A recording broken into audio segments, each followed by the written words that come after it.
It is 1 minute till. I think we have everybody here. If you don't mind, I'll go ahead and call the meeting to order.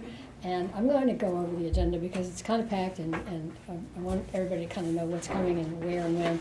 I'm not saying we'll hold to it, but so of course we have city updates. But we're going to talk a little bit about dredging, and Adam's going to maybe fill you in after. Well, we can jump on that, but anyway. And then landfill issues, and then we're going to follow up on some discussion of development data, and hopefully Zach might have a little bit to add to us or not. Okay, well, anyway, I have some things to say about that. Water and sewer, I'd like to get to touch on that a little bit. That's related to this, and as you'll see. Colin is going to talk about the critical area zoning code revision, and he's got some documents that he can share with us as well. And then under new business, I have the weed coordinator position because in the CIP. I have a meeting with them on the 27th. Great, okay, so I'm anxious to hear what you have to say about that. And then I've still got Bear and Creek in there. I've got a question or two about that, and I think that does it. So anybody have anything else they'd like to add to the agenda before we dive in here? Okay, great.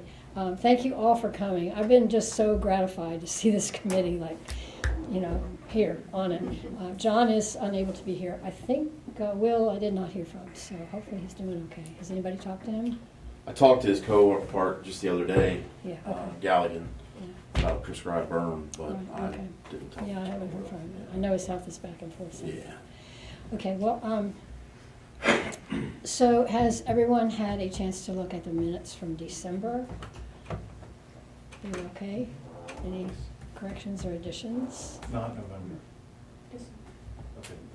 Does that say November? I'm so sorry. It's okay. And it I probably just wanted to says make that sure. this meeting is in December, right? What? No, it says January. Oh, good, I did It fix just- that It one. just was Yeah. a non, it was fine. December. December 10th minutes, thank Yep. you for the Yeah, catch. yeah. Okay, do I hear a motion to approve the I minutes? so moved. Jared, I said, Tammy, thank you. All in favor? Aye. Thanks. Minutes are approved opposed? Minutes are approved unanimously. Okay, city updates, Zach.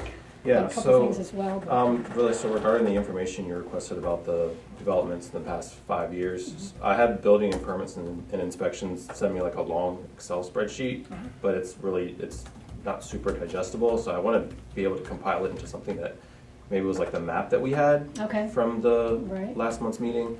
I just haven't gotten a chance to. Can you give me any sense of what the magnitude of that is? Like a number or two?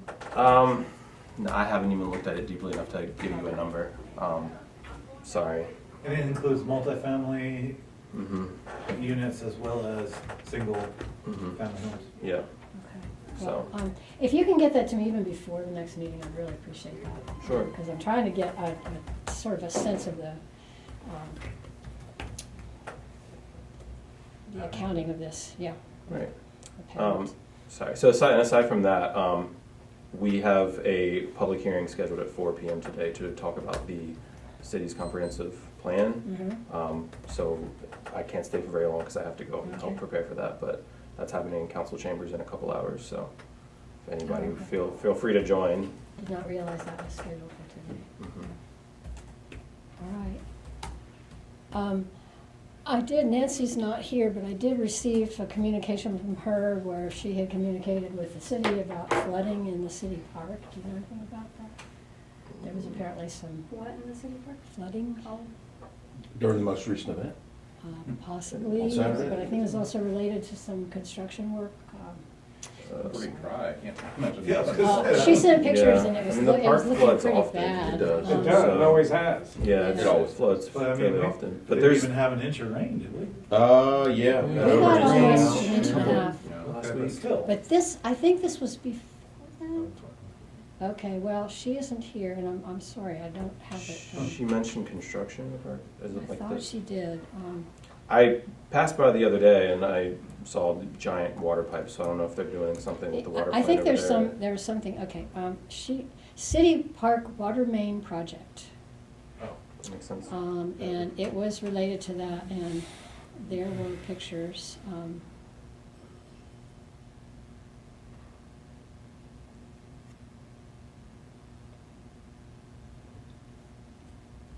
this is just a follow-up, so I'm not sure where the first one was, but, anyway, well. Because, she I mean, can- if they're working on a water line, would they have to drain said water line before they could work on it? Could that One cause that's, flooding? you talking about for municipal water supply on that?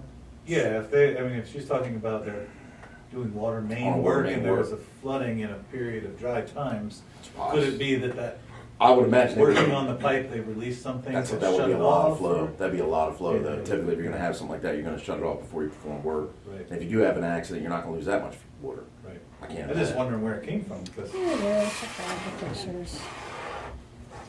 Oh. that's regular That's- flooding. Yeah, it's. Yeah. Interesting.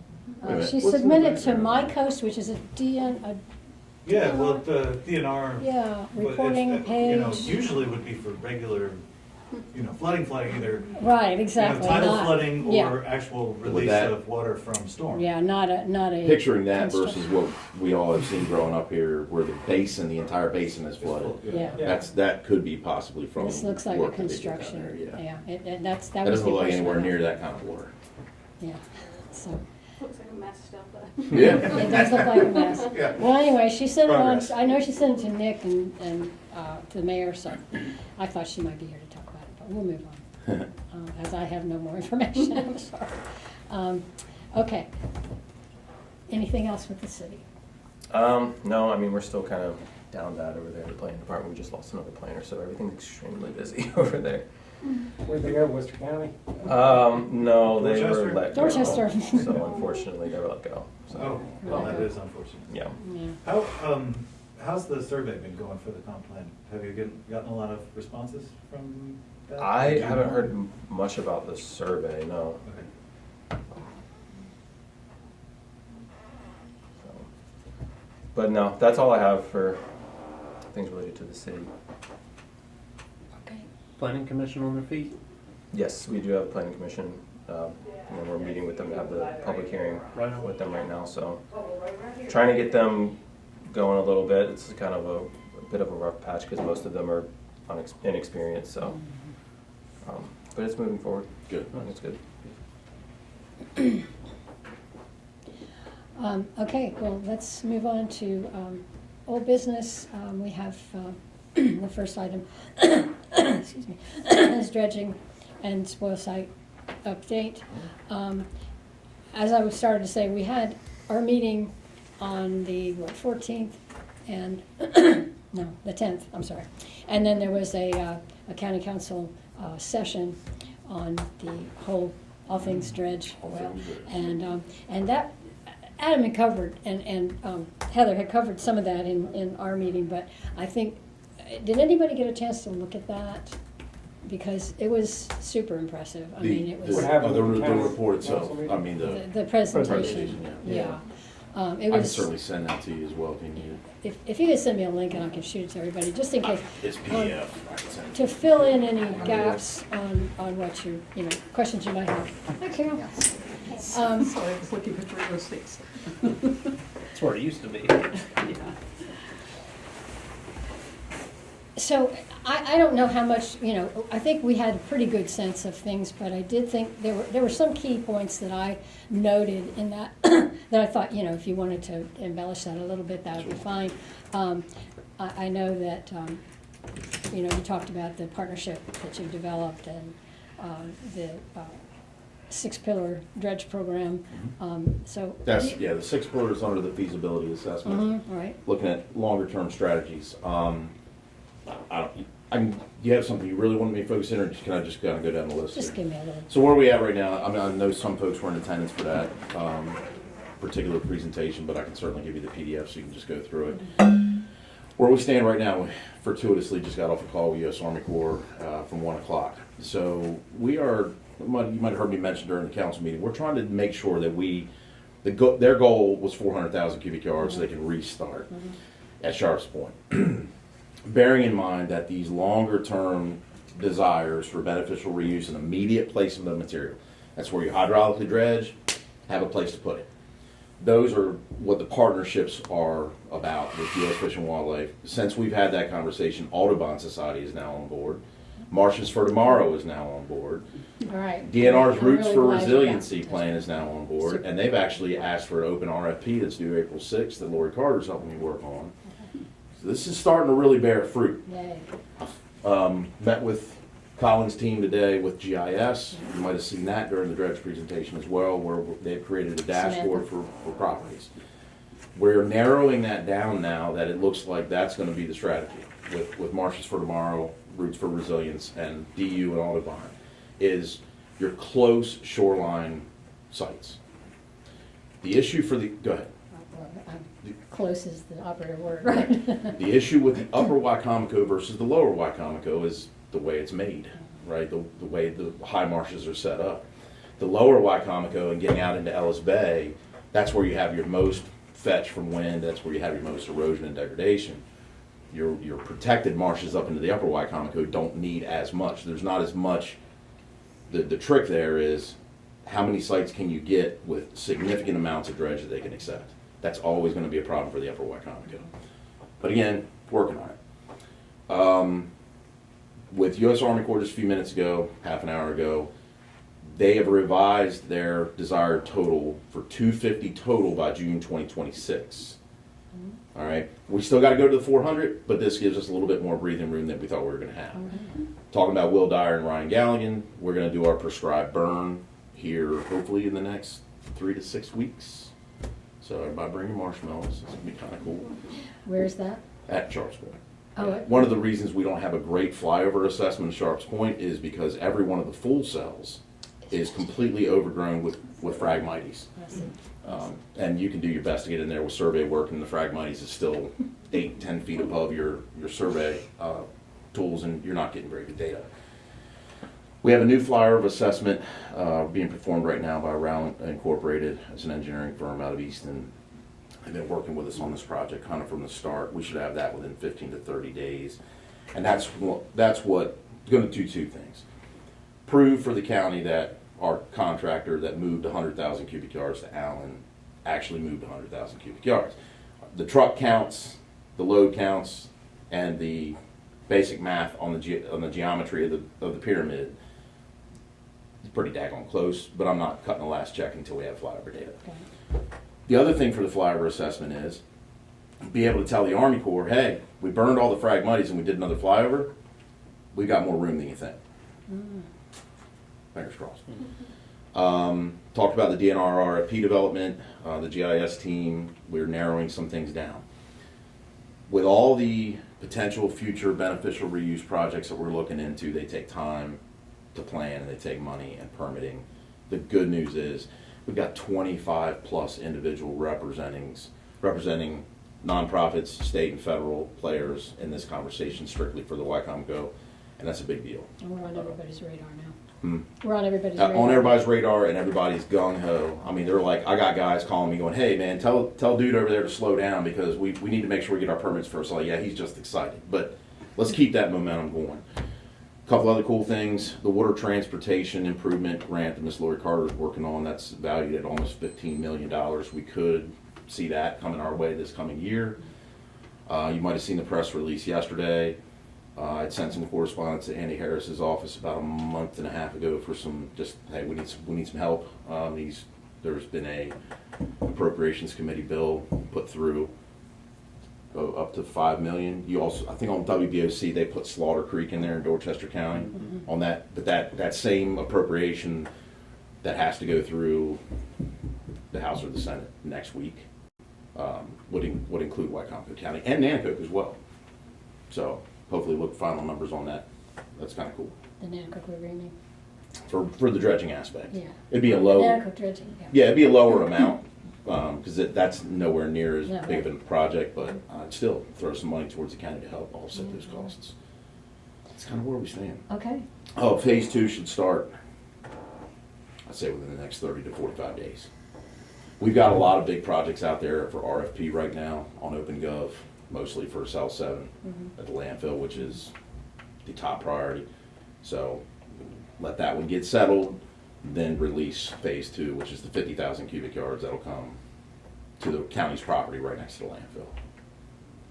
Okay. That's kind of where things stand right this minute. Okay.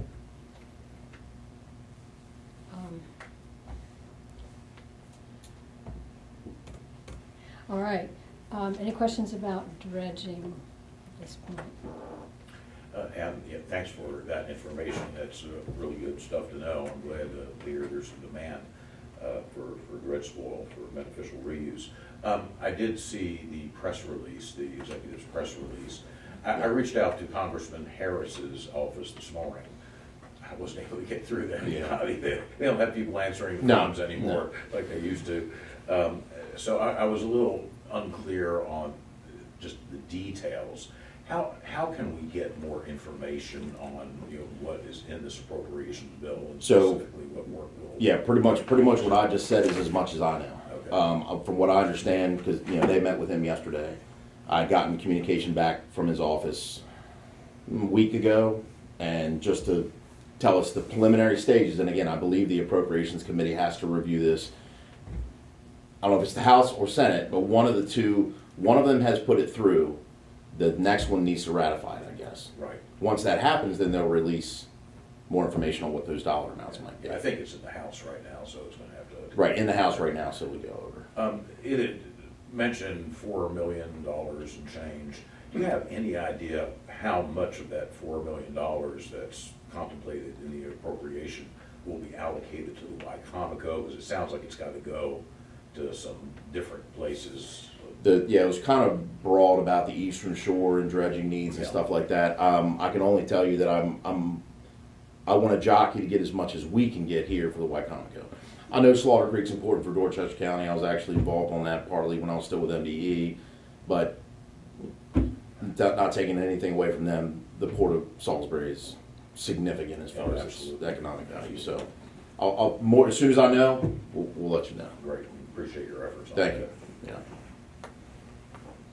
Okay, good. Next topic was landfill expansion. Sure. And, Oh, expansion or cell 7? Which one? little of both. They both, yeah, a little bit. So, really cool, cell 7, I think at the most recent council meeting or the one just before I talked about, maybe it was just in passing with a council member, maybe it wasn't an open work session, I don't think, I'm starting to confuse them now. That cell 7 was open and rock and roll on OpenGov. That's our procurement website, the stormwater management component and the cell 7 construction together. We separated those two. We talked about that before, why we made that decision. That was at the recommendation of MDE to separate those two, to try to be, get a little bit further ahead of the clock. Really cool that we had the pre-construction meeting, no, I shouldn't say that, pre-bid meeting, which is when OpenGov, you get your downloads, you get your participants, then you schedule a pre-bid. I think we had 7 total vendors. 3 or 4 of them were local, known vendors that we've dealt with other places in the county on large projects, and then 3 or 4 of them were from out of state, and at least 3 of them altogether had performed landfill construction at our facility. Some pretty impressive resumes on those companies. Good questions. Our deadline for question submission for stormwater management side of the construction, I believe, is the middle of next week. Then the week following, we deadline for questions and addendums on construction of cell 7. And then our hope is to turn that around with execution of contracts as soon as possible. I was really impressed with the graph of the amount of material coming into the landfill after that. After the prohibition gets out of county Yeah. trash, yeah. It's just dramatic. Big difference. It's huge. Now, you gotta be careful, and we're right in the middle of our budget preparation, obviously with CIP. At the same time we're doing that, we're preparing our actual full legitimate fiscal budget as we go now, which those are due in draft format internally, I believe tomorrow. So we take it into consideration. Our tipping fee did go up to $88 January 1. We don't have a track record to show. All you can do is based on what your averages are. So But you were not prohibiting anybody, you were just setting a window of different dates that they couldn't? oh no, that's out the window. No, we're not doing that. Okay. You mean From out of county? out of county trash is dumping. prohibited? Yes, Period. it's prohibited altogether? Yes, ma'am. Oh, okay, I didn't realize that, I thought it was just No, out of county trash. certain days. No, out of county trash is prohibited. Okay. And we had immediate compliance on that. We've had, the only incidents, I've not issued one violation, not one. The only incidents we've had that have been close is, because in our inspection protocol, the SOP that I have my employees utilize when they go up there and do them, and typically it's me or the superintendent that do them, a couple others once in a while, but we've only had one or two, and they've been like private individuals that have, come to the dump once a year from Delaware, for example, and didn't know. Yeah, and we give them we pull in front of the vehicle, we announce ourselves, show our ID, hey, we're here to do a waste load inspection, here's the code that says we can do it. Do you have any waste from outside of our county? If it's a vendor, they say, no, my route is Salisbury. Okay, can we see your manifest? Most of your large companies, they have a tablet, they just scroll through and you can see Beagland Park Drive, okay, cool, thank you, you can dump your load. If they won't show a manifest, or they don't have one because they're a private resident or something like that, we say, is your material from outside of the county? Well, yeah. You say, if you dump your material, it's $1,000 fine. I'll go somewhere else. It's only happened like 2 or 3 times, but the commercial vendors, it was immediate compliance. Yeah, certain vendors, we would see 30 some trucks a day from one vendor. We see 2 trucks a day from them now. I mean, it's going somewhere else, but at least it's. It's going where it should be going, you know what I mean? Yeah. And the life of the landfill will last a lot longer. So with that, I think the night that Darrell Kolar was with us in front of the lead engineer from EA, we gained now here's the other things we had to tackle when we came on board here with my team at the landfill. Daily cover being appropriate, right? Good compaction rates. When you first get there, you're noticing that sometimes some of the compaction, people just think it's pushing trash and you just cover it up and you may run over it a couple times. There's an art form to it. There's literally there's a difference between pancake style spreading and compaction versus narrow lift spreading and compaction. If you don't do them right based on the material you're getting in and the weather conditions that you have, you don't get good compaction. And you can come down to the bottom of where your lift is for that day and look. The bottom 4 feet of trash is just as fluffy as you want, but everything on top is compacted. Well, that's fine for 50%, but that ain't cutting it. Those kinds of things, proper daily cover, the prohibition against out-of-county waste, and utilizing space on the landfill that was still open and available, but had been kind of that was covered and grass was growing on it, and just let's get back in there again. We gained ourselves about 4.5 months. So. Just, Great. it's great. but Still it's- keeping me up at it's still a night. drop in the bucket in terms It of- doesn't seem like that much, Lifetime. even though you know it's a lot. It's a lot when you think about it on paper. Yeah. Well, and there's also, as you said, a spike in generation of waste in general. No doubt. And I feel like That's there's just culture. That's cultural. cultural. We've got to somehow, as a society, get our. Stop using so much. And I was encouraged to hear that mattresses are going to be banned in 2030. 2030. But does that mean that I can go grind up the mattress and then dump it? So most places, and we've already looked at a couple of companies, the issue right now is cost. And there's also no real incentive for it. Once it's mandated, and I hope that when the government does it, it's not a unfunded mandate. But we're looking into it right now. There'll be a lot of mattresses on the road. Of what it would look like for us to be able to. I mean, you just know it's gonna Well, happen, it's- right? It is. For us to be able to say, we're gonna have this practice. I can tell you this at the end of the day. And they're not equatable in material because they're totally different. One's completely biodegradable versus the other. But take our brush pile, for example. The brush pile, yes, we have a fee for commercial use, but we operate at a loss every day and we always will. But it's a service to keep it off the side of the road, or people just don't want to have their properties completely jammed up. Now, of course, leaves and sticks and trees and stuff like that, they're going to eventually rot and go away. Mattresses, on the other hand, ain't going to happen. So will we eventually probably have to operate that at a loss as a service to keep them off the road and all? Is it worth it to keep them out of the landfill? Absolutely. Operate that as in, what do you say? Like you're exactly? operating it as a financial loss. Operating what? Recycling of mattresses. Recycling. So like breaking them down and shipping them somewhere? Grinding them and shipping. You can grind that up and who buys that? How would I know? As long as they do. It goes in dog food. Yeah, there's, just like the brokers that we have for our cardboard, Yeah, our yeah. plastic and our glass, there are brokers out there that get mattress foam, and then I don't know what they do with it. They Does it use it for- separate like metal out from the spring? So your grinders will have magnets on them and stuff like that. Okay. Yeah. I got a new mattress last year and I Has no actually. springs in it. Well, I don't know about the new mattress it's like that deep, you know, it's ridiculous. But I didn't need a box spring because the mattress was that deep and I couldn't get up on it, you know. So we took the box spring and it was great. It was in good shape, but nobody wanted it. I took it apart. We separated the wood. I recycled the metal. Mhm.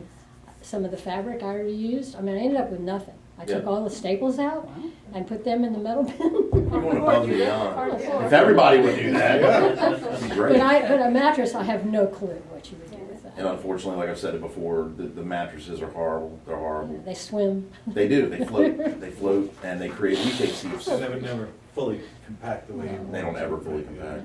Well, I'm glad to hear you would keep it out altogether. You wouldn't grind it up and then put it on the No, landfill. and even if you did grind it up and put it in the landfill, compact better. you would, yeah, you Yeah, would, but you would it's save a still- lot more space. It's still adding, Yeah. yeah. Would people do more what you did if they knew that it affected their taxes and having to buy more space for landfill? One Maybe, wishes, maybe and not. these are the kinds of things that I think as a society we need to address. We need to say, you know, do you really need that new washing machine, or can you afford to buy parts for and get it fixed? You know, I mean, that's my MO, but most people don't. Yeah.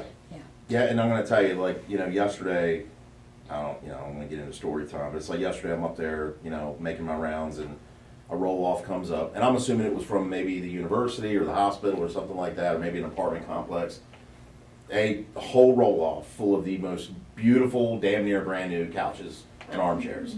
And I'm like, they looked brand new, and I'm like, you know, what in the world? Habitat for Humanity. I mean, that's a better place to do with them. I mean, most of them literally rolled off the back of that roll off, and I was like, standing right there. Here's my house. There is nothing wrong with these. Who knows? Maybe they have bed bugs or something. I don't know. But that kind of stuff you see That's every day. heartbreaking. Yes, it could be used somewhere else. So you're not going to stop that stuff until people. I don't know how you It's change supposed to be open meeting. that. I don't know how you change that. Well, I think one thing is to educate people, and I think one thing that's starting to open some eyes is what happens next. Cell 7 is gonna take a 6-year worth of A material. Trash, Well, material, with the maybe. prohibition against out-of-county waste and being vigilant about compaction and daily activities, you might get more time than Yeah, that. but nevertheless, it's That's about the coming, the life day is It's like a coming. expectancy. decade. And the day is Yeah. coming, that the next step is to basically cut down this immense, beautiful forest. And I see that as you Well, know, that's a real sad that's thing. coming It's coming, I know. in the next Yeah. year and a half. And people, I think if people realize, this is the price we pay, you know? I mean, I'm not saying they're gonna stand out there and tie themselves to the trees, but I'm gonna say they're gonna think twice about what is driving this process and where does it stop? Yeah, well, you know, eventually, so the idea of, I don't think people realize how many decades literally go into phase 1, 2, and 3 evaluation for a site for permitting a new landfill. Right. You're not, I mean, that's a long time. You're talking 3 to 5 years of preliminary evaluation before you even approach the state Yeah. for phase 1 assessment. Now, by new site, do you mean totally Like different a totally place? new site, like Okay. a totally new site. So this Correct. expansion to that, This is that phase 3. forest, It's phase 3. is that gonna entail removing Brick Hill Road? I'm gonna, hopefully, I'll answer it this way. When I came on board, the concept was, and it was in the CIP, to shut down Brick Hill. Remove all of that heavy overhead power line. That's a humongous power line. The cost of moving the power line is more than the cost of constructing 2.5 cells. There's been some public input about, we don't want to see Brick Hill closed. I've also seen it from the standpoint of the county's logistics and traffic into the landfill. It may not be the best idea to have it closed. So after some deliberation with the executive office and with members of council about it, what do we think? You know, I said, I think the better decision, especially under the time crunch we were in, let's proceed with our horizontal expansion, have it prepared, have our designs ready, and then if we decide after we have cell 7 almost complete, I don't mean construction-wise, I mean almost full, and now you've got another cell built across the road, can you then see how your financial flows look and go, okay, now's the time to close the road? I just don't think it was worth, the juice was worth the squeeze to spend that kind of money up front. Let's get WAGA on board. let's get a couple years worth of revenue in before we decide to do that, because listen, the estimate we had for moving those telephone poles was from 3 or 4 years ago more, and that was for like $15 million. So When what's I the came- plan after the new cell? I mean, just After building new which- cell onto new cell onto new cell for how many years? Well, Forever? I mean- How many? Once how- upon a time, the state was holding up, I think Joe Holloway called it zero tolerance, but zero landfill waste. Yeah. And, That's and that not was gonna like happen. this pie in the sky that we're gonna get to, we don't have to think about that because it's gonna be no Just go landfill. away, it's not gonna happen. But the other thing at that time was that piece that's between the landfill and Route 50. Right. So- And that was a lot simpler expansion, except there was political opposition Correct. to it. You really want a landfill on the main road? in Not your on town? Route Kinda 50. already on the main It's road. not right on. Well, I mean, yeah, you You're can close see enough. the Easy. highest point in the county from the road, which Yeah. is Yeah. not the but let's- sexiest look for people that might be considering Salisbury for a place to live. Yeah. You know, and then how big is that gonna get and how much space? will Won't go there- any taller than that. You Well, know, it's I'll tell you not, that. it wouldn't I mean- eat up, it wouldn't eat up a mature Didn't forest. stop Virginia Beach, you see that one going in, the old. Yeah, truly. Mount So Rushmore. let me just give you, That side of some- town's probably not doing as well though. live in the world of reality of the fact that we ain't gonna solve that problem today. And no one's gonna stop producing trash in our lifetimes, nor my children's lifetime, nor their children's lifetime. Unless there's a great, exploration that man is heretofore not uncovered. With all these other technologies, whether it be gasification or incineration, which currently our state's not gonna entertain those kinds of permits. When you talk about what we have on paper right now for the landfill, you talk about horizontal expansion of phase 3 across Brick Hill Road. Does it make sense from a logistics and cost standpoint to expand at least one cell, even if it's a minor cell, when I say minor, less than 7 acres, on the backside of the landfill between Potts property and the current confines and footprint of the landfill? Potts property is. So Potts property is the property that we just bought. We just bought. Going towards that corner of Nail Mill and Route 50 for mining operations. Behind Potts property and the landfill edge, there's still a parcel that we own. Is that forested too? I'm Yeah, sorry. partly. Yeah, I There's a know. forest conservation piece Yeah. right here on the side. Yeah. And then there is about I know where you're talking 12 acres, give or take. It's shielded from the other forested section to cut off the quote-unquote view. about. Right. There, from what I understand from years have gone by, that there was political opposition to it. I'm just telling you from a standpoint of ease of construction and costs, that's just in my personal opinion, that's the better option. But for now, we're gonna look, You're gonna go that way. Yeah. I had another question about that forest. In your presentation the other day, you mentioned that, let me just look at my notes here. Well, Tony DePaul is working with you on that. yes. And you said that that was some valuable timber in there, and that they weren't gonna remove it for free. No, the value of the timber for the market is not going to overrun the cost of the timber harvest and the grubbing. And here's why. What? It, I mean, they pay landowners to log. Because all we the- are not, this is not timber that we're just timbering and selling, and then leaving the stumps and replanting and moving on, it's a different horse. The grubbing altogether. is the difference? Grubbing's the difference. Okay, that's Does it- what I didn't If the understand. county had that machine, they could do it themselves. Which one's that? Yeah.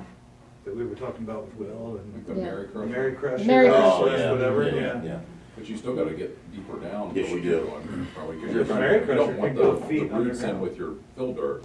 If you're- Can't have it there anyway, because, well, eventually you're gonna excavate all that overburden to put your liner in and stuff like that. You know, I you're gonna go down understand. So another 8 that's to 10 why, feet. that's why it's so much more, I was trying to Yeah. think. The tree God, sale they- will help offset some of it. Yes, that's what I meant Yeah, with that they'll comment. offset some It'll of it. definitely help. It'll definitely Okay. help. I And that's understand. what Tony's gonna do several things for us. He's the most renowned, as far as I understand, forester. And I'm getting that from numerous people, including, people outside of the state. He's gonna work with us from the standpoint of effectively being our QA/QC Yeah. and project manager on that. He knows his stuff.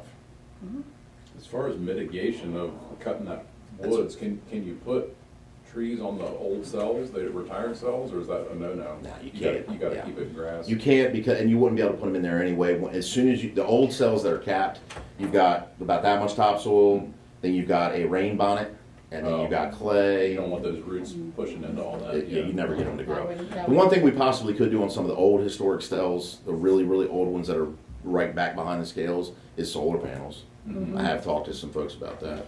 I really think we should pursue that. Yeah, oh, Really should. yeah, we're already working on it, so Oh, shoot, there was one other question I wanted to ask about that. be a great place for solar panels instead of Do you have farms. to do forest mitigation if you? It's already been done for the horizontal expansion. Mm. That's the Beaver Run property. Right. Yeah.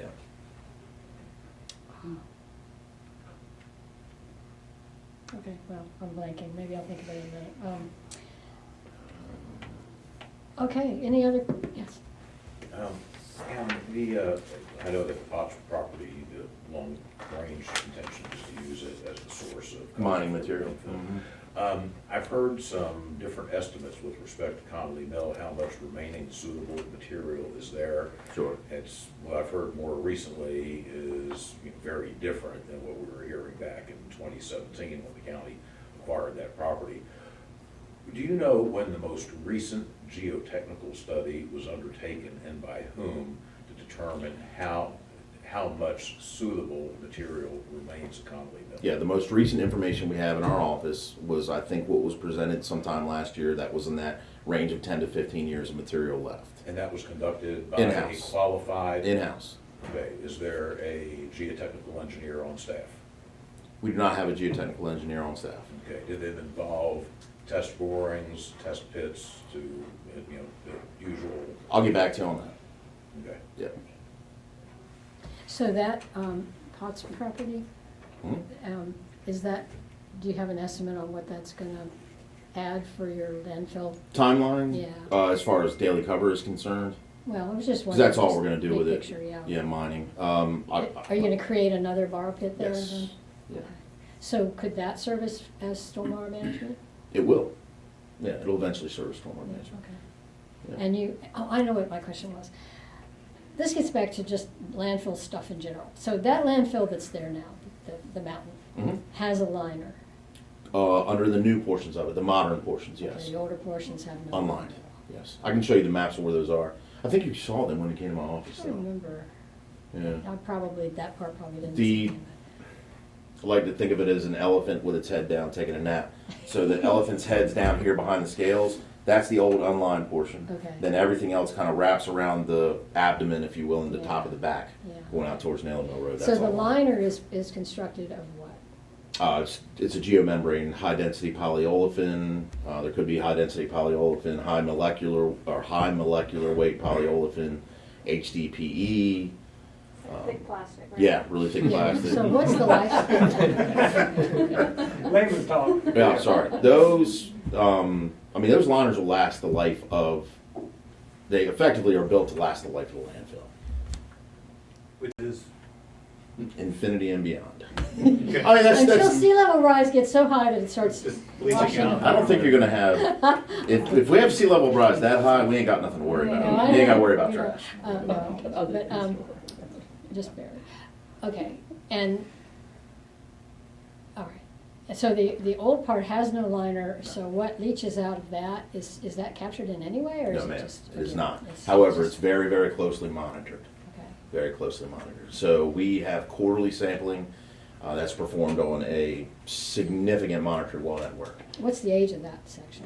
1950s. Okay, so it's probably lost all of the It's really pro- bad stuff it's gonna lose. It's T-clip potential, its toxicity characteristics and leaching potentials long gone. The other cool thing about it is it's capped, or on top. It may not be lined, Oh, but it's so it capped on doesn't top. receive So a when you lot of shed water off the infiltration. top of it, you're not, Exactly. the more water you can shed off your landfill, the better. Like, that's something that we struggle with now. You start chasing leachate increase after a rainfall event because you have so much of your open working face open, and all that water is going into the landfill. It doesn't have anywhere to shed It's a because big umbrella for retirement. we're open. So you're producing leachate constantly. And that's always a challenge when you start constructing a new cell too, is when you do your fluff layer, the rest of your cell is completely open and exposed. So now you're producing leachate and nothing's being covered because you have to fluff your entire bottom before you start putting any soil on it. And the leachate then just goes to the water treatment plant, and they can't get everything out of it, right? Pretty close. I mean, it's not everything, but it's pretty close. Yeah.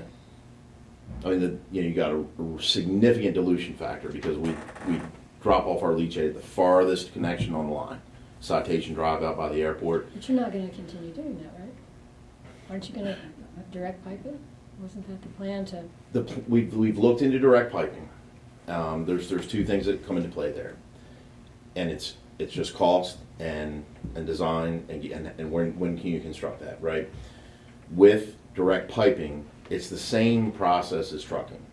The only difference is instead of taking a truckload at a time that's being diluted through the pipeline, you're dosing, just little doses at a time so you don't overwhelm the wastewater treatment plant.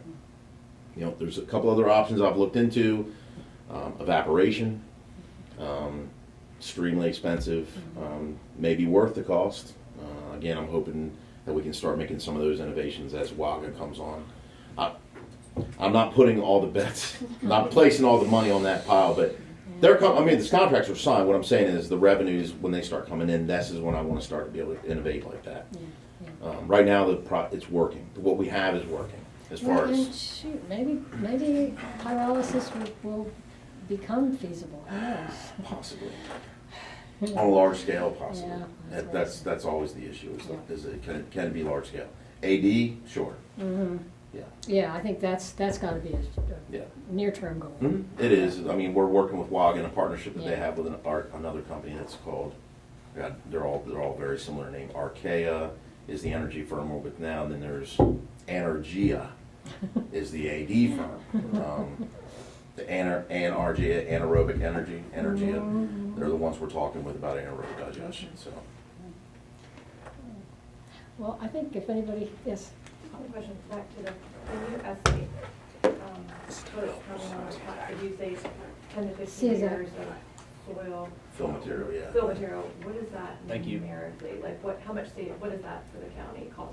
You know, how much are we saving by using that? Versus buying it on the Yeah, open yeah, market. before, like if you're Yeah. not own your pit and you're buying it, how much is it, how much is that estimate? So fortunately, we don't have to buy it. But they did previously, right? We did before owning that. Before owning that. Of course, costs have significantly increased for transport and materials Right. since that time. If you want that kind of information, I'd have to do a little bit deeper dive to give you what the old stuff was versus what we have now.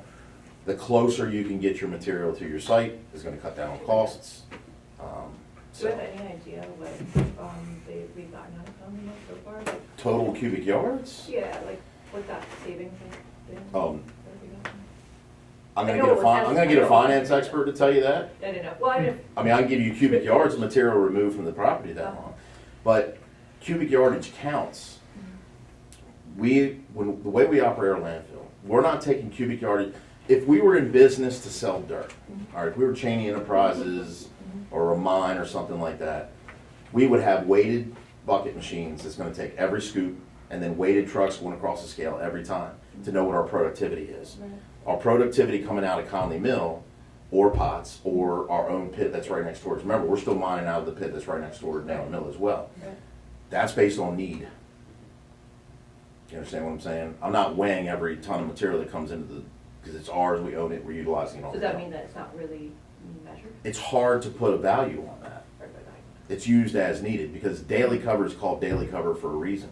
By regulation, you have to cover every day with 6 inches but minimum. you don't have a measurement of how much you're applying, or what do you do? You can have total counts of trucks and 20 tons per off-road truck. Right, And then you're running, depending on the day, 8 to 14 loads of 8 to 14 runs of a 20-ton but truck you're monitoring that, every day. Mhm. you're monitoring that, Yes, Yeah. but we're not Not keeping way track out. of that like you're doing with, Yeah. if you're producing it for a profit. Sure. So it's hard to give you that kind of an estimate of how much we've saved owning it versus not owning it. We're not paying for the material generation. And you don't know Except- where it would come from, so the trucking costs would, you have no I mean, if you're idea getting it from, say, how the much longer closest away it would be. Howard Sand and Gravel or Yeah. Disney or something like that, which aren't that much further away, but they are, They're trucking it. You know, somebody. Or do you truck, were We you do a little trucking bit of to both. other people's? we do a little bit of both. So there's two things we do to truck from Conley Mill. Every year, we put out a RFP for a contract for lowest bidder to bring us material. We use that person about once a week because we try to use as much material as we can from our pit. And then Conley Mill gets stockpiled all week long. And then on Fridays, for example, that's the arrangement right now. Fridays, our loader operator is loading trucks from, right now it's Chesapeake Turf. They're bringing our material to us on Fridays. We stockpile that material, and then we supplement it with what's behind on the other side of Naylor Mill throughout the week as we need it. But we go through it, I mean, it's daily cover for a reason, you know what I mean? But I guess somewhere internally, it's kind of tracked what materials moved from where, I mean, I'm assuming there's like accounting somewhere, right, for like.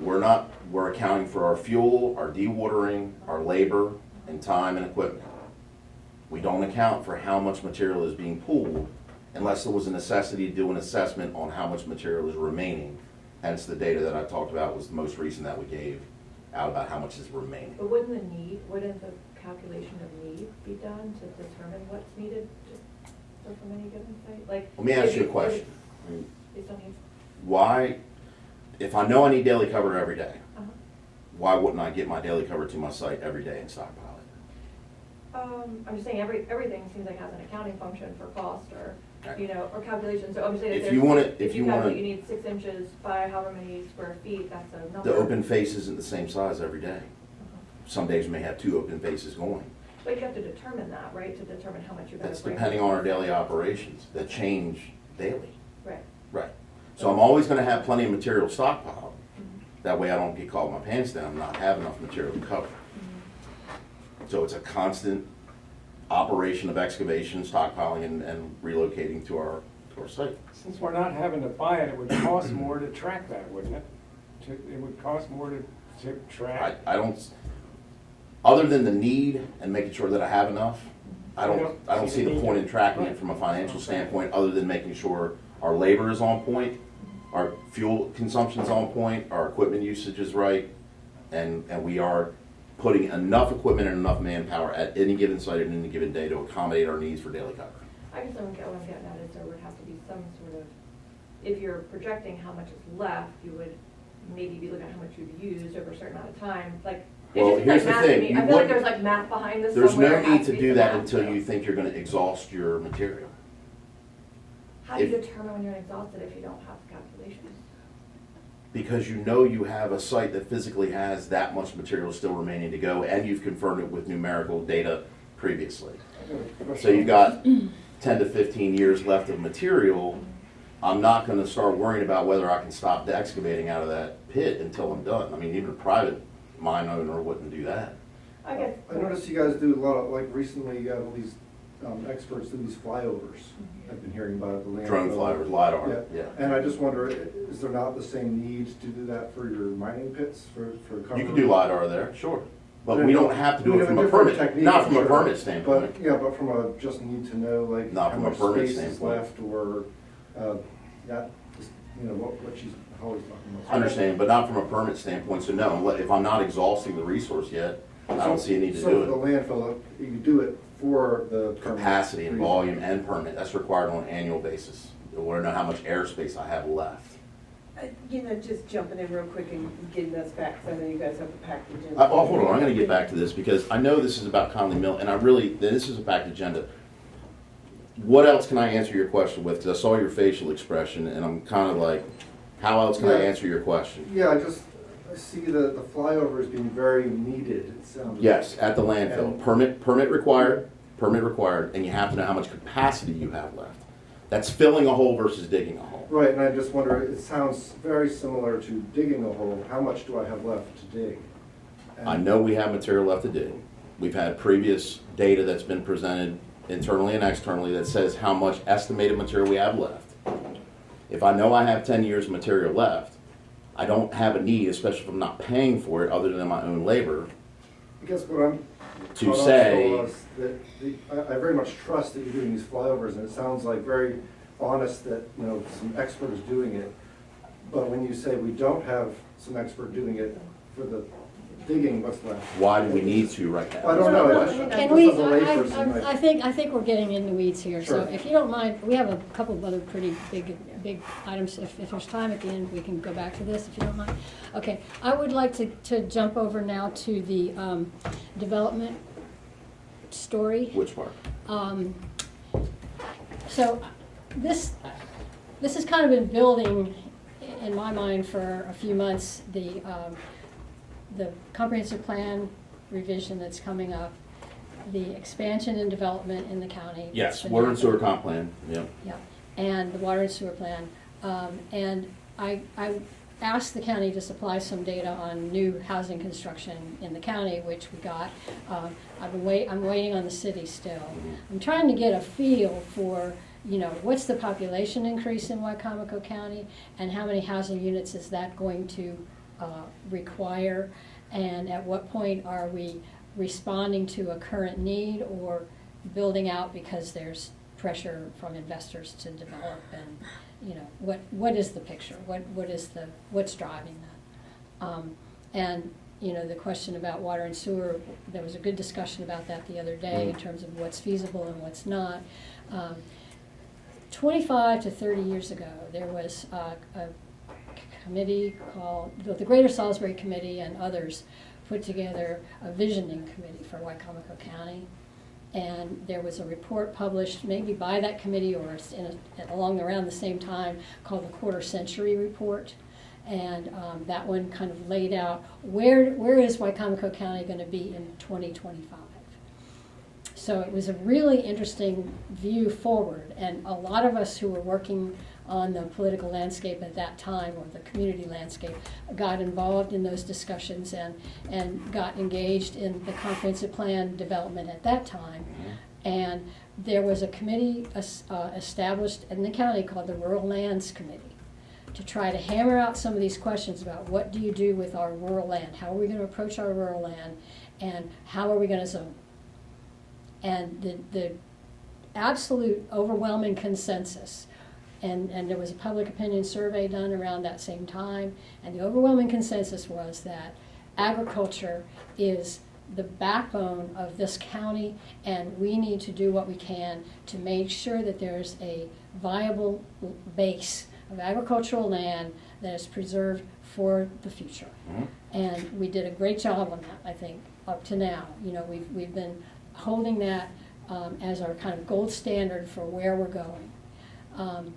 And one of the things that came up during that time was the notion that water and sewer, where it's good in heavily developed areas, is basically a death sentence for agricultural preservation, because it promotes sprawl development that fragments and eliminates the critical mass of agricultural land in the county. Okay.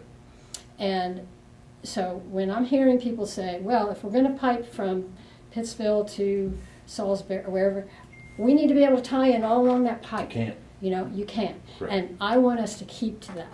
And I It's want not us just to us, say, it's the fact that if we are going after the state revolving fund, water quality finance infrastructure, for water and sewer in priority funding areas, these are areas the county has mapped and the state has agreed to identify. Exactly.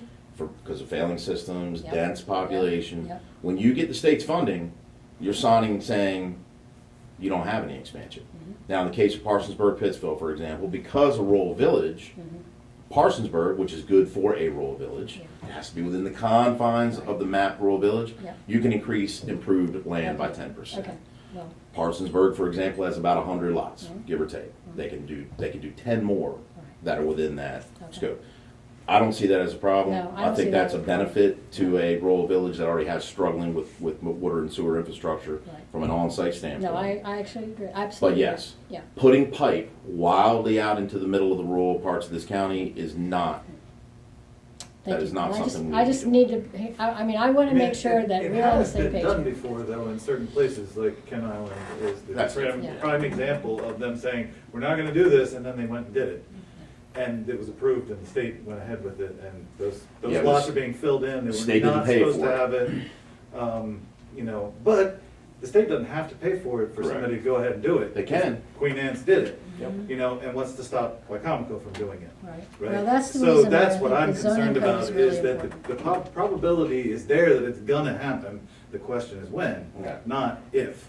And, the more times you start sending these pipe stems out to these communities and moving it, the argument is gonna be, it's already there, we should pay as a community to go ahead have our properties along this be able to be hooked in and do the major subdivisions we can't do now because of the septic law. Again, it's denied You know. access lines. So there's a couple things that go into this. You got tier mapping Mhm. that good, bad, or indifferent can help in certain ways and hinder in others, as far as housing is concerned.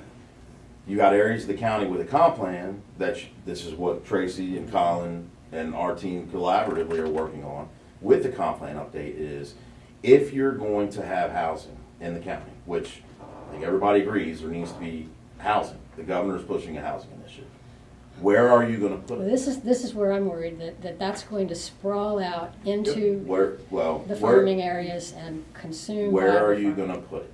The city. Right. The metro So, core at least, urban areas at best. Yeah. Increase the Austin density, Civic Center. put people where they need to be, the old Yeah, civic that's- center. There's so much land. So much yes. infill development potential. so much But infill. I wish it's there so was much something cheaper. there for a long There's time. to go not, there's build the not a County prime Fair. need to build out in the county. There just isn't, in terms of need it'll be for pushed. units, compared with what you have available in the city. It's just a political issue. may very well be. It's also a And demand. transportation So the- issue. And demand. I think it's You a know. demand issue. Sorry. Well, their Real- preference. Yeah, there's a but- realtor, you're an expert in that. But there's the question, whose demand? I mean, is it the realtors and the developers who want to have, The consumers Access push to back on the everybody. city taxes for Yeah. one. Yeah, they want the do. I bigger know, lot I know. for two. but where do we hold the line with this vision of an agricultural agricultural economy? Or where do we admit that that isn't as important as satisfying these wants Well, you can to have a convince the place out in the consumers, country? But if you put.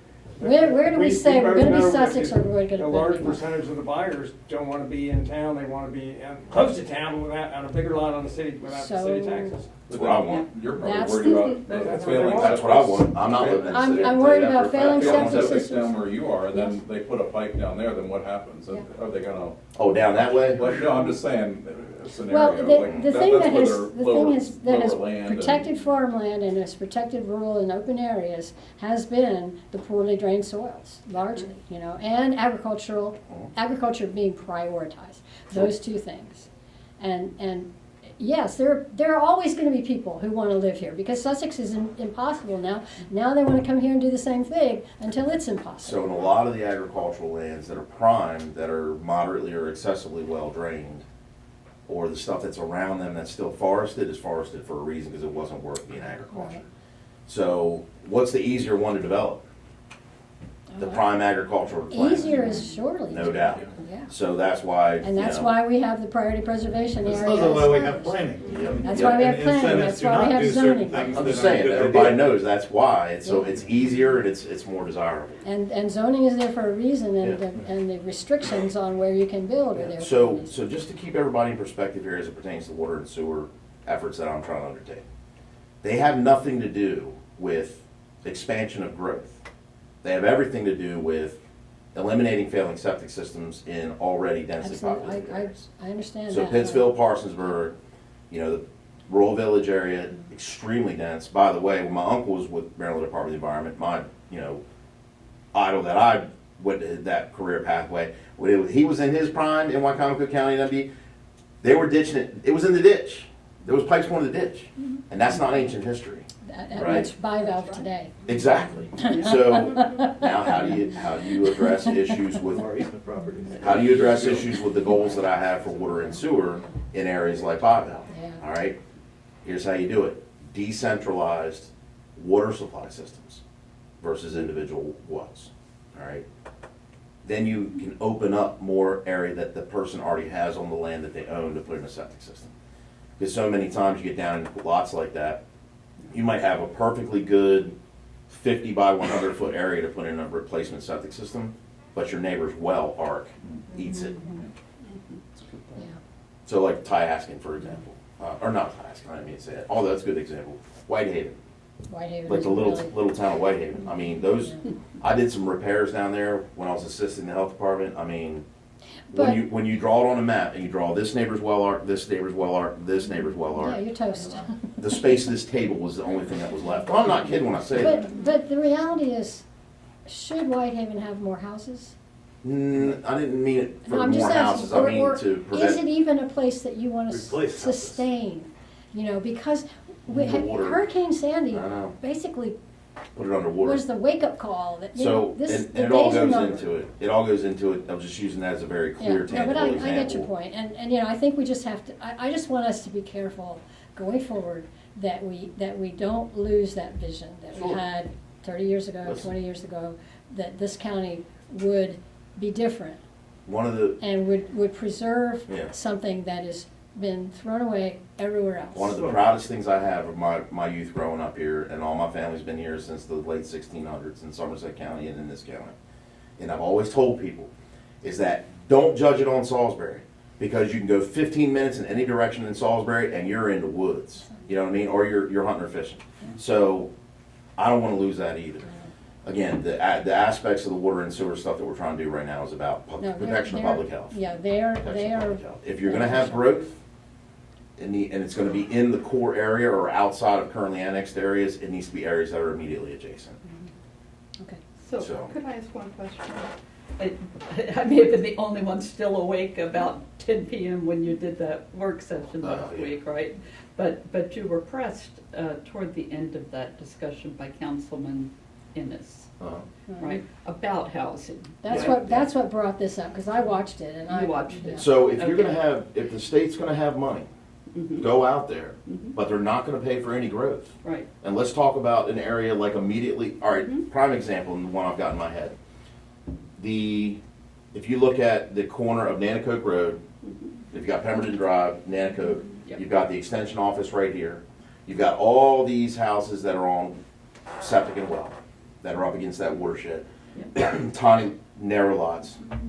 Then you've got Willing Drive, all that.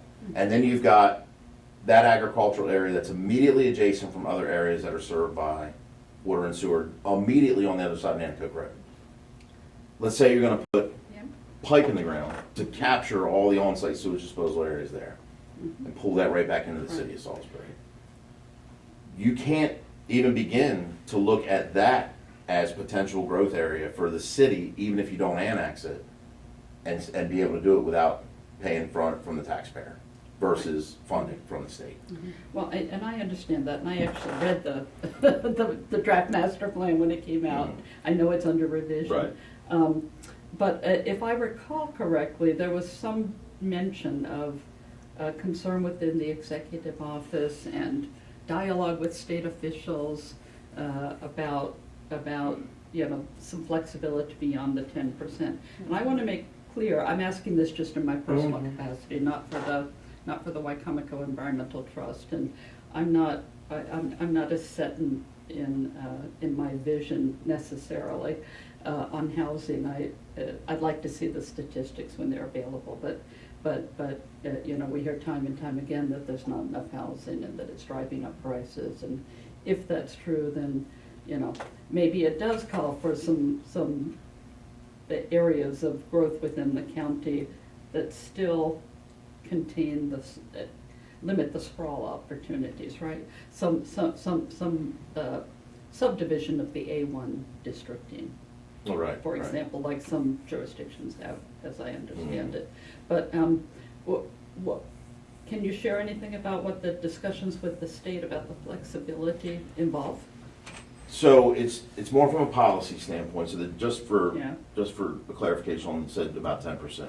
That strictly pertains to rural villages. Right, I Okay. understand. So the tier mapping and all that is what really Right. sets your standard for what your Right. other potential improvement of land is gonna be elsewhere. Mhm. And subdivision law, and whether or not you're going with on-site versus, Mhm. versus that. The conversations with the state have been, some of that, when I make that comment, has to do with my previous employment with the state and how those conversations were evolving. The rest of it right now, I would have to say is more informal. It's take the temperature of the room, right? What's people's thoughts? Because the governor has tasked every department secretary with a plan. They're supposed to have presented a plan to him on what does housing and housing affordability look like. The county wants to know what the Maryland Department of the Environment especially, what that looks like on paper. you know, because there's legislation out there that's tasking us with figuring this out. So, one of them, for example, that really, I don't even know how it even got written this way, about 10,000 square foot lots for on-site sewage disposal. The Code of Maryland regulations requires a minimum 10,000 square foot for sewage disposal. Right, exactly. Okay, all right, I guess You can have sewage disposal with no house. maybe And no reserve area. you have a 5-gallon bucket and a tent, that's what you got. Yeah. You pipe the toilet up to the roof, you get evaporation, I don't know how that's gonna work. By 2 ounces of water. Neighbors are gonna love you. Okay. But no, so I think the conversations right now, Yeah. I wouldn't characterize them as, there's certainly nothing in stone. It's just we're trying to navigate what the state is telling us we need to do. How it conflicts or doesn't conflict with existing regulation and policy and tier mapping and district mapping. And where do we go from the future, you know? So I don't think there's still a lot of discussion to be had on that level. Is there any discussion with the city in terms of interplay between the comp plans that you? Yeah, so Can with share. us, with the county, me and my team have gone to, I think our last municipality to meet with is Mardella. And we're gonna meet with them next Tuesday night at their town hall, at their regular standing meeting. But we've met with every other municipality in the county, including the city, about the comp plan. The county has also offered up technical assistance through our comp plan writer and the ESRGC with SU, so we can get our GIS work upgraded through them to see what the desires of those municipalities are. Like you got some municipalities like Pittsville, Willards, things like that, that they've got their box drawn, right, of what their limits are, and there's unused parcels that are already within those municipality boundaries. Well, there's your infill. May not be in the city of Salisbury. Small municipalities Same and thing. Salisbury is where it needs to happen. Same To thing. start with. Yeah. So there's, like, for example, if you talk about demand from somebody wanting to have something that's more rural, but you wanted to still be connected to a municipal system and/or, well, why not Willards? Or Parsonsburg or well, not Parsonsburg, it's not a municipality, but places like that where you have a much more quaint rural feel and there is still unused, untapped properties that are already within the municipal boundaries. And there's infrastructure, yeah. Well, Yeah, it may not be in the ground, but it's close, right? It's coming. Thank you, I appreciate So that. those kinds of discussions are going into the comp Yeah, plan, good. yes. Yeah. I really want to see us, keep all of those priorities straight. And I'm looking forward to seeing the numbers, because I really want to know, what is the population increase versus what is the housing increase? Right. And how much are we keeping up? My personal suspicion is that the demand for affordable housing is being driven as much by inflation and income inequality as it is by population increase and a real actual need. It's just that the state's estimate for what's affordable housing, you gotta make $450,000 a year, $195 to $450. I thought that was a misprint when I saw it. I thought it was too. Yeah, right. That's not affordable housing. Shady Shield said it the other night. She Yeah, said, right. you can't get there, and you can't. So we need to figure out, how to keep people housed without. Anyway, any other thoughts on that before we go on? I'm sorry. Okay. Holly, I was Holly. gonna say, at some point, people making these decisions should really engage the real estate community and the lenders, because they're really the ones who, boots on the ground, know exactly what people want, what they can afford, and why they can afford it. They know, I know, I could write you 30 cases right now. I'm one person, I'm one of 1,000, 1,200 agents in our area. It's one of the very reasons that we selected one person to be a representative on the Water Sewer Technical Advisory Board is a realtor. That's why Because- we have Doug on this committee. Because of the insight that you have but I guess about those things. Yeah, I mean, Yeah. and that's good. My point, I guess, would be I feel like the topics come up all the time, I keep hearing it, but I don't see the engagement with the community who actually is out there doing the numbers, crunching the numbers and trying to figure out, how do I get this person in a house? What is their problem? Why are they here? There are so many factors that go into this, and I don't even hear that coming up in the conversation, which is interesting. I was also gonna point out, I've worked a lot with farmers and developers, and I don't have the answers, and I'm not gonna make an opinion on it, but I can tell you, there's always a conflict here between what we want as rural, what we want to keep as rural, until we don't want it anymore. So like, all the farmers want their farms, they want to protect it until they don't want it, and they want to develop it and get the most money they can out of it. And I've worked with all of them. Or until it's in your backyard. Or until it's in your backyard. But you know, like during the boom of development, right, and then the crash thereafter, I wasn't even a realtor then. I was coming here as a CPA and as a consultant. And what I did was I consulted with the banks and with the developers through that crash. And what happened then was, you know, it seemed like for a while, anybody with a really big tract of land, got 40 acres or 50 acres, everybody wanted to subdivide it. Sure. And they wanted to max out because at that point, they were at the end of their legacy of developing their farm. Like they didn't have a son or a daughter to keep the farm anymore, and now it's time to cash out. At that point, they want to get the most they can. Now their family's done. They're like, I've kept my land for, you know, 3 generations, and now I want to move on, and this is the best thing for my family now. It was not the best thing 30 years before. And that, I don't know how you solve that problem, because how do you keep your rural character but still allow people to do what they want and what they want with their land? That's the whole conundrum, but I think what you have to do is you have to look at what are the priorities of our society in general here, and the priorities were retain our rural character and not be Sussex County, basically. I agree, but I would say... We do have 2 big issues to deal with, I'm sorry. Oh, no, go ahead. I was just saying, Yeah, go ahead. a common dream that we see as realtors is people, they do love the rural setting. They don't want to be squeezed into little tiny lots, like most people don't like that. They do it when they have to. Most of them want like a rural, they love an acre, you know, and I think that's the problem. You have this demand versus what we want here, and Yeah. the politicians drive growth, right? We want growth, we want to grow business, and we want to attract. Well, how do you do that? If you're growing business, you got to have people. You have people, you got to have housing. Yeah, it's a difficult situation. I haven't And if seen every anybody person had an articulate acre, it that's well. 30-some thousand acres just for the people in Salisbury. Yeah. I know. Which is an unrealistic anything. I have not For, seen a you good know. articulation of what this looks like graphically with the competing forces of Yeah. economic growth, population, Right. and housing. Right. I feel like That's what- somewhere in that's there, what there's we- probably a good chart somebody could make of what's driving what. Well, we're going to talk more about that Yeah. as we get more data. Colin has agreed to cover the recent planning commission meeting and the critical area zoning code revision. Oh, sorry, not, yeah. So let's move on to that next. Thank you, guys, for coming.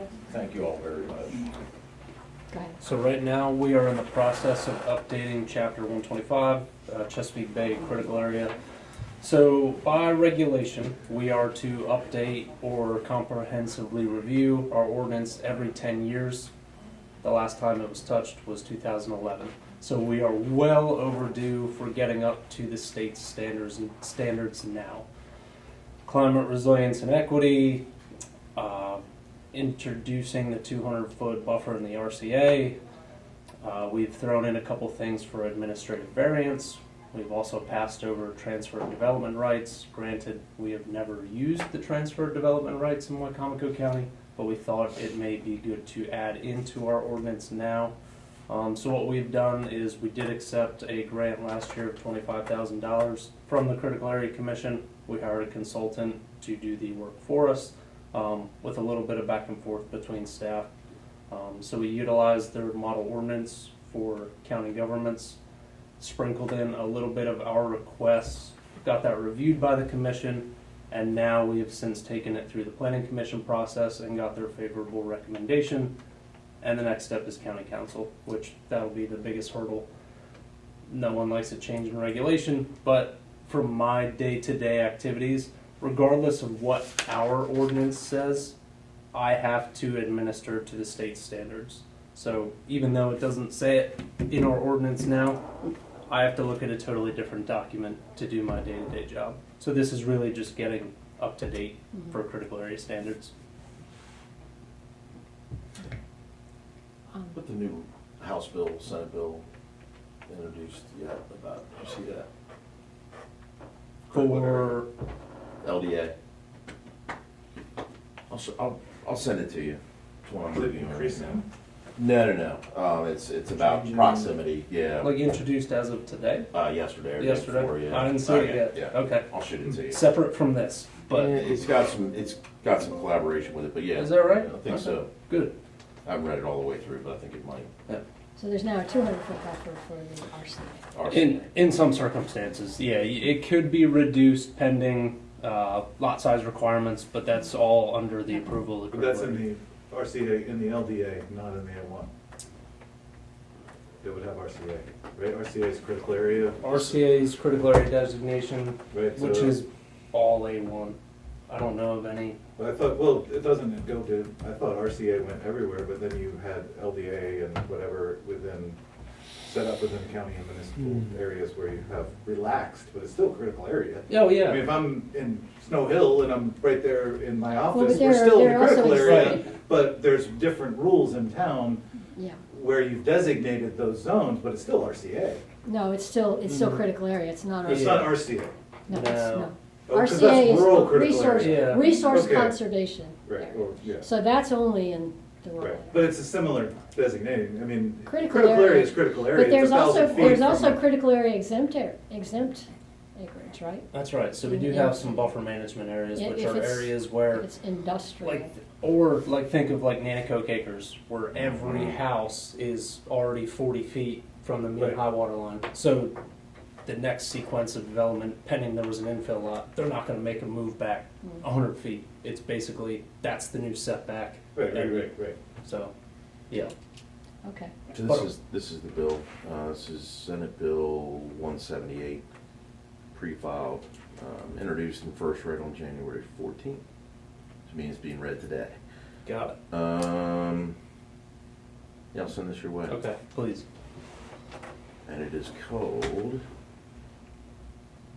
Chesapeake and Atlantic Coastal Base Critical Area Protection Would Program you send that Standards to and me too? Procedures. Do you mind copying me? But I did put together, it's basically what we had existing in our chapter 125 and what we are introducing now. It's basically the updates that we're going through broken down versus a reading 133 pages.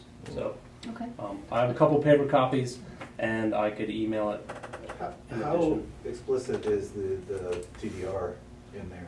Or It is follows our old language. We didn't change anything. So Okay. the only Do you thing, have like a setup receiving area Yep. and sending area and Yep. all that's mapped out? it's not mapped, but there is some criteria. Conceptualized. Okay. Yeah, so there is some criteria now from requests from the Critical Area Commission to include more climate vulnerable areas as sending Sending areas. Yeah, so basically And is just, it cross-jurisdictional no, TDR or is it rural to rural?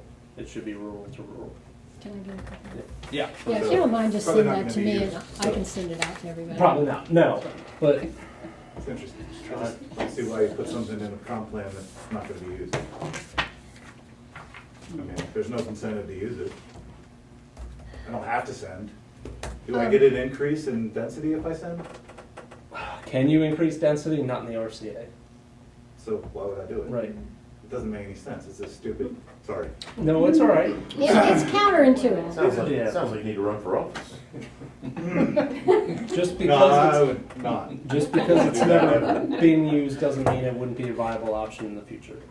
Well, if there's no incentive to use it, then it wouldn't be. Yeah. I mean, why would you do it?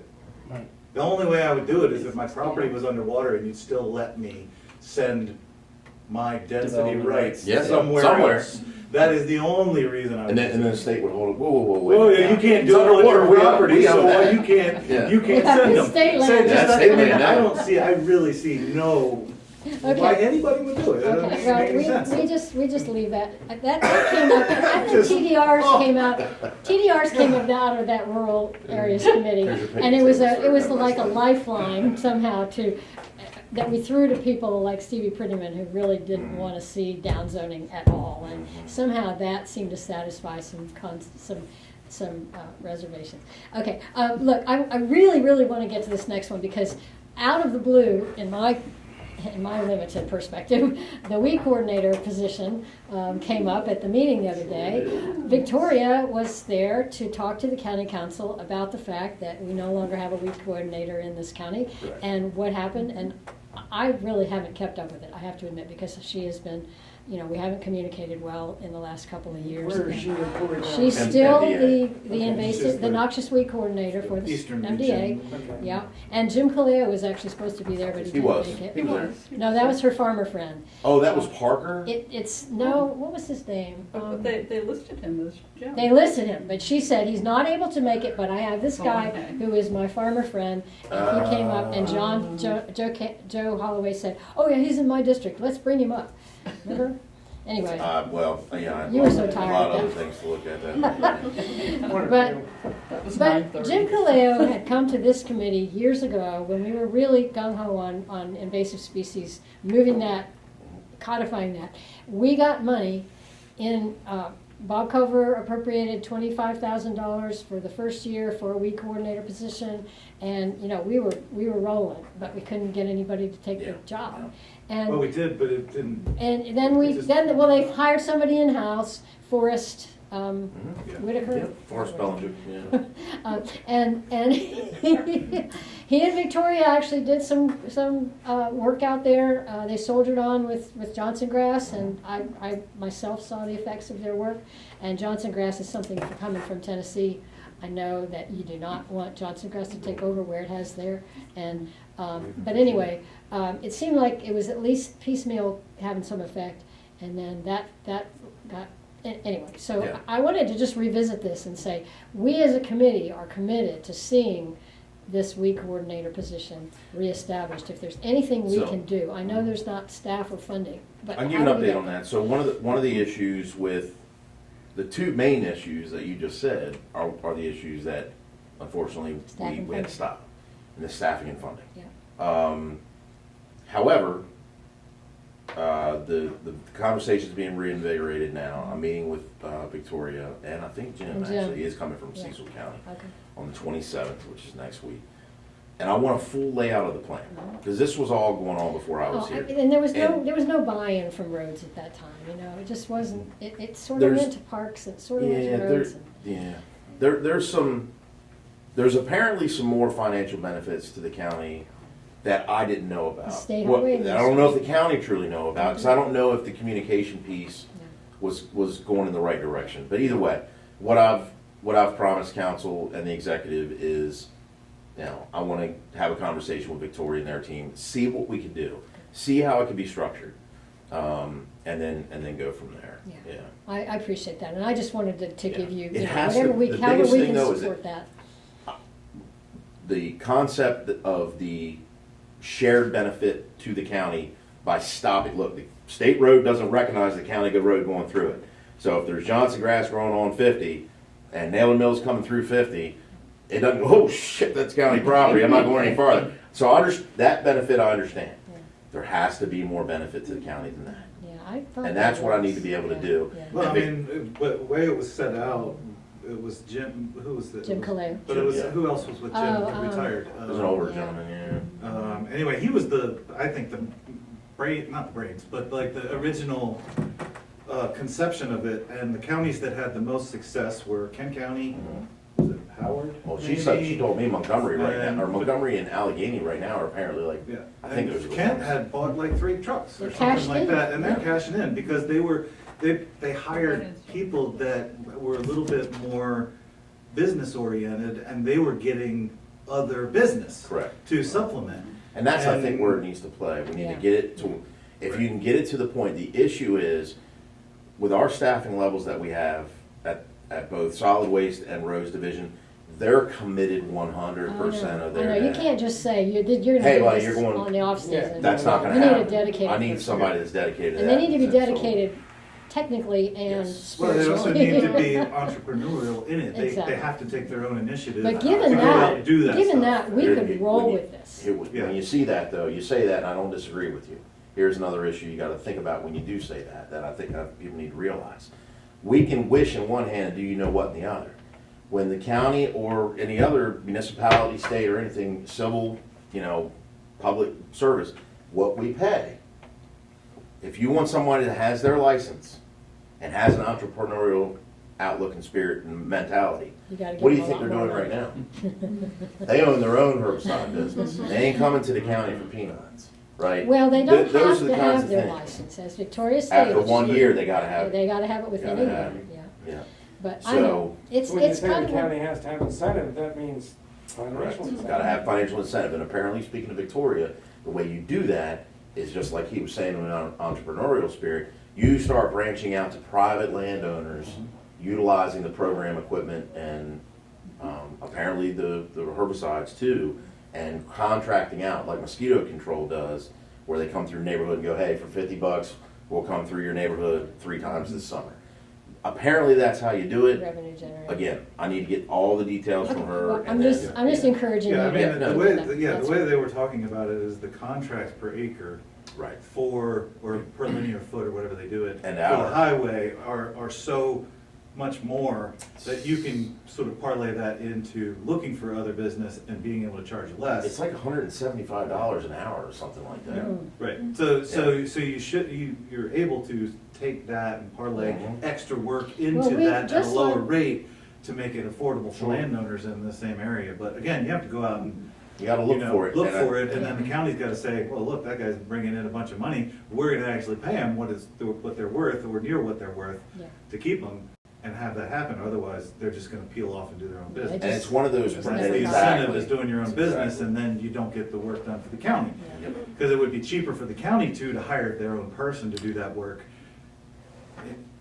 piggybacking off the highway funds and whatever, because they're already there, they already have a truck, whatever. But And it then is, you pay, again, something that you know, that in I to get the work think done. supports the agricultural economy in a Yeah. very important way. For sure.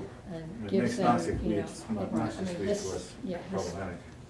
it's been Because bad. where they spread is on the highway. No doubt. Right. Okay, cool. Very Um, helpful.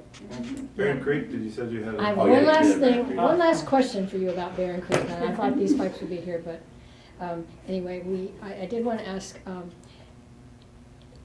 the MDE permits, The wetlands the authorization wetlands permits and all authorization that. permits, is it KCI, are they responsible for getting those, or, okay, so do you know where that stands with We them? are looking to have that final submission in February. Submitting the permit request? Well, or- those requests are already in queue with MDE, Okay, right? But the 100% plans that we had from October of 2020, there's no significant material change. Although, you had to do the final survey work this season, which was this most recent season, like summertime, when we went down there and did some clearing right, and all that. To get the survey crews in, you had to do existing conditions, because obviously there's been places where surface erosion has occurred on the roadway itself and the shoulder, and then you have to do your final wetlands delineation one more time. All that gets added into your 100% plan, all the while over the past, I don't know, 6 months now, of the constant conversations with MDE about reauthorization. Because those permits, the authorizations expired in October of '24, so we're having them renewed now. And KCI is doing that on our behalf. I expect to see that the first or second week of February. okay, That's the goal. that was my one question, I don't have any more on that. And the only other question I had with the obvious public announcement of the railroad light going in, Mhm. how does that affect SHA's? I mean, if they're putting in a light there and having a light at the other side, and this is what Mr. Atkins was talking about, you're gonna funnel everybody that don't wanna wait at a light down Barron Creek Road to an so what does SHA think about having all of the traffic from those two roads funneled down an uncontrolled intersection at what is a problematic intersection with some visibility concerns with the parking lots and whatever of the hardware store and all that stuff there? It seems like a really bad idea when you're controlling the other intersections because of problems, to open up another pathway to create the same problem that you're trying to fix in the other places. Does that road go both ways? Does it cross Route 50 or does it? Yeah. Okay, Just once. Then when you come out the other side of Barron Creek, you have to come up and then you either turn left or turn right. With this way to go to Mardella, that way to go to Delmar, but not on the you can't go highway. straight across 50 on Barron Creek. On Road, the is other it? side, no. Okay. No, it'd be kind of out of the way to turn left to come by the middle school, high school, and then come all the way to Barron Creek and take a right to get around. That would, Some people want a stoplight for safety, right? where? at the Wrights Market. And Oh, yeah. Oh, yeah. I avoid that intersection. They just keep Yeah. going, announce that it's going in. Yes. Period. It's, Well, your point is if they open up the other. they road, open up it's Barron, people then are you gonna try end to up avoid with an the light. uncontrolled intersection Something where to you think just about there. controlled an Not falling intersection. off that I one. mean, hadn't thought about that, because I go to the Mardello stoplight.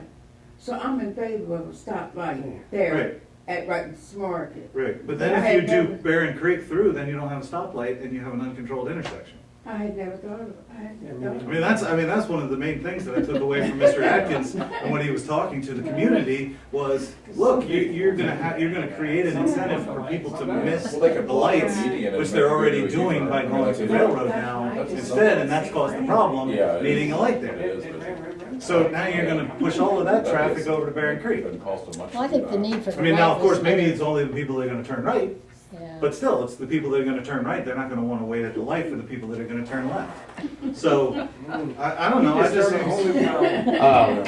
No, we solved the big problem when the damn bridge went out. On a road that 12 people use. Yeah, But- it is a interesting conundrum. Isn't his house like this far from the road? Yeah, Like- no, it's like, we were just It's there, right I mean, it's there. literally like, or at least where his porch comes down is probably Yeah. like, what, Right on less than top. 5-10 feet from the road?